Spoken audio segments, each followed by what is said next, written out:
it's many things. Like I say, it's a bunch of shit. Like like I wanted this. Like I wanted to be a rapper since I was since I was like 9, 10.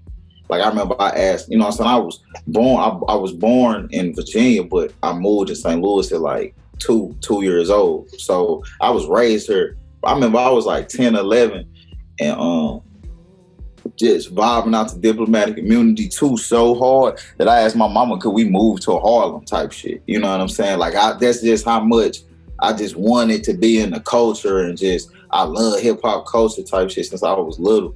So I was like a little dude. So like when I finally got this code at making music, you know, like I think back to when I first started, you know what I'm saying? I'd be like, damn, I'm straight amazing now. You know what I'm saying? I remember when I was just a motherfucker trying to do something, you know what I'm saying? Like I remember I was unsure, like I was just kind of didn't know if this is what I wanted to do. I remember when I wasn't good. I remember when I just had a little bit of something that was good. I remember when I couldn't make a song, couldn't write a bar, like all this shit, like, you know what I'm saying? And then I think to where I'm at now, and I just be like, damn, I did that. You know what I'm saying? I did that just from working and just staying at it. I made myself that hard type shit. So that's one thing that keep me like really going strong. Like that's one way I never stop. Like when I go in the booth and I create, like I feel like like an energy. It's kind of like it permeates through my body. I always say that it kind of go through my body. Like I just feel alive. You know what I'm saying? So I just kind of, if I waver with it, you know what I'm saying, that just means I've been sitting still thinking too much. So I try to make sure I'm staying doing something like, you know, like this interview, you know what I'm saying? I try to always stay busy when it comes to the craft of music, some way, somehow. It don't always gotta be like making a song. Sometimes it'll be like thinking of a game plan, a way to present your next project, or thinking of a new marketing idea, some shit like that, just keep my head going. And then on the other note, like I got people like, you know, my lady and my mother, like they in my corner like 100%. You know what I'm saying? Like right behind me, 100% in my corner. Like, you know, anytime I waver, they like, nigga, you tweaking out, like you tripping. You know what I'm saying? Anytime I fall or fault at something because I'm trying to get this shit together, we figure it out together. You know what I'm saying? Just shit like that. Like people believe like that shit. LeVar Ball said this to Shannon Sharp like a week or two ago, and he was just like, shit, can't all a motherfucker need is one person to fully believe in it. You know what I'm saying? Like somebody else, not just you, because just human nature, you gonna go through these ups and downs that we was just talking about. It ain't like it ain't even about it's per se being an artist. I just feel like being an artist kind of like, when you're an artist, you kind of like in some way or form, you kind of like a hypersensitive human being in a way. I don't know how to say it. Like you know, if you're a true artist, it's kind of like you kind of hypersensitive, like you kind of like hyper in tune with your emotions and kind of just the shit that's going on. So it's kind of like, you know, most likely you kind of gonna go through some form of depression at some time. And sometimes you just gonna be fucking manic. Like sometimes I'll be, you know what I'm saying, just real on a high, you know, so especially like after I make a song and stuff. So I try to like stay to that high, you know, like stay at it, you feel me? And like get that feeling I make when I make songs and like my boy Elton, like, you know what I'm saying, my boy Elton mixed it or whatever. He told me like a couple weeks ago, just like staying in tune with the people with me with my journey and just trying to, you know, get people you with your journey, you feel me? Like motherfuckers wavering and shit, but if you get like just people who like-minded, and it ain't like y'all gotta exactly work together, work for each other, some shit, but you just got some people you could talk to and discuss this shit with, that shit help a lot. And he just told me like, hey bro, like celebrate your wins, you know, because you never know when your wins might stop. This might be your last victory, like, you know what I'm saying? Not everybody blessed, you know, to just decide when they gonna retire. Sometimes it's just like that shit, the world make decisions for you. So just to, you know, celebrate your victory. And I dealt with that shit bad because I was like, my mom used to beat in my head like, hey, don't compare yourself to the worst, you know, compare yourself to the best. So like my whole head, I'm comparing myself to the best, and I'm feeling kind of like minuscule on that scale. not really putting myself in the perspective of like, damn nigga, like you climb from this out of St. Louis, Missouri, ain't even no hub or no music here, ain't no niggas out here trying to put nobody on or no shit like that. Like you came from literally nothing to where you at now. So just appreciate that and just keep going, you know, staying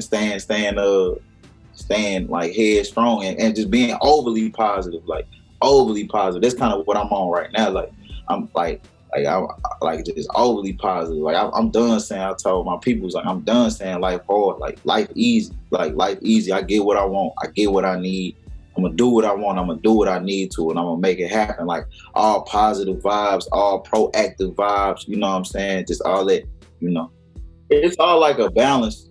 It like just life is just a balance. You know what I'm saying? I'm just learning that shit. Like it's just a balance because you know I never want to be satisfied. You know what I'm saying? I want to be as rich as I can be in this rap shit. You know what I'm saying? Like it's hella shit. Like I'm just kind of, you know, I'm taking myself out. You know.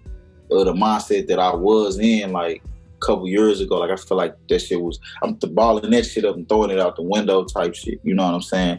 And so I'm just kind of, you know, just learning to balance everything, you know what I'm saying, that's on my plate and just trying never to be satisfied, but always stay like in the perspective of being on earth. You know what I'm saying? I feel like, you know, being a dreamer and shit, like really like, you know, because I'm dreaming about where I'm going.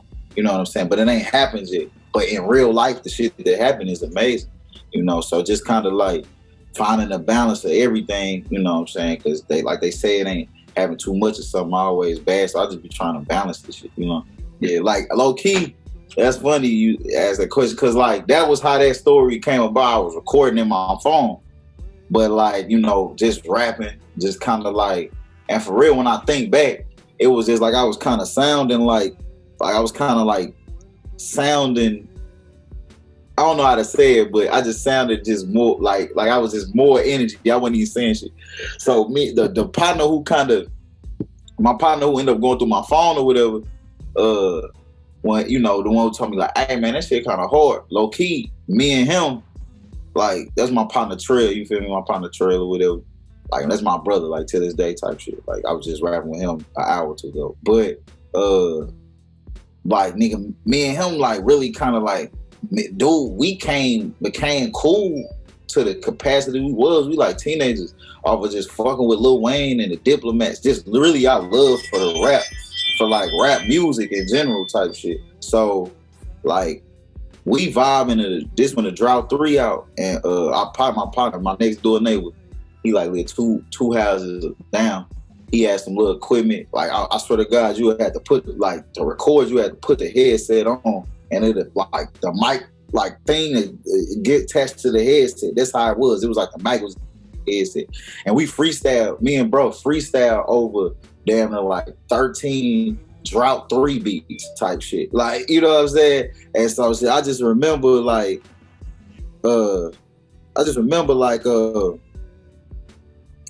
just like we going through it, and me and bro, we call it excruciation, and just like me and bro like feeling just hella happy and euphoric. But I don't even know if he, you know, he wasn't really at the same, he never was like at the same place as I was with this music shit, kind of like, you know what I'm saying? But he did know a nigga who was, and the nigga happened to be Smeek, you feel me? Like, he like, hey, I got a partner who recording, and you know what I'm saying, he got equipment, his pops do music, his pops do music, like, and like his family got equipment, everything. So like when me and Smeek first met each other, like shit, I ain't even really like the nigga. I don't think the nigga really liked me at first.